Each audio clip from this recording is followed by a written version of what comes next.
కృష్ణా గుంటూరు జిల్లాల పట్టభద్రుల నియోజకవర్గం నుంచి కూటమి పార్టీలు బలపరిచిన అభ్యర్థి ఆలపాటి రాజేంద్ర ప్రసాద్ కి మొదటి ప్రాధాన్యత ఓటు వేసి గెలిపించాలని బీజేపీ రాష్ట్ర అధ్యక్షురాలు దగ్గుబాటి పురంధరేశ్వరి కోరారు. పట్టభద్రులు, ఉద్యోగులు సమస్యల పరిష్కారం కోసం మండలిలో గళం విప్పగల అనుభవజ్ఞులైన నాయకులు రాజేంద్ర ప్రసాద్ అని గత ప్రభుత్వ నిరుద్యోగ యువతకు అనేక హామీలు ఇచ్చి నెరవేర్చిన పరిస్థితి చూశామని అన్నారు. కూటమి ప్రభుత్వం అధికారంలోకి వచ్చిన తర్వాత ఉపాధి కల్పనకు ప్రాధాన్యత ఇస్తోందన్నారు.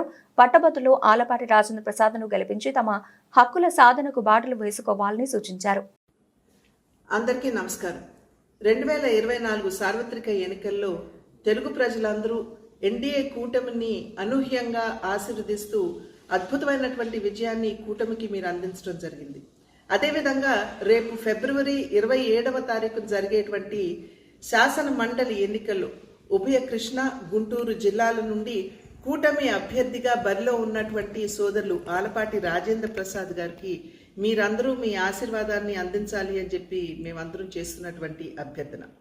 2019 ఎన్నికల సందర్భంలో వైఎస్ఆర్సీపీ పార్టీ పరిశ్రమలు తీసుకొచ్చి ఉపాధి అవకాశాలు బిడ్డలు కల్పిస్తామని, అదేవిధంగా ప్రతి సంవత్సరం డిఎస్సిని నిర్వహించి మేము ఉపాధి అవకాశాలు పెంపొందిస్తామని చెప్పి వారు చేసినటువంటి వాగ్దానాలు ఏవైతే ఉన్నాయో అవన్నీ కూడా నీటి మూటలుగా మిగిలిపోయినటువంటి విషయం మనందరికీ అనుభవం అయినని చెప్పి నేను భావిస్తున్నాను.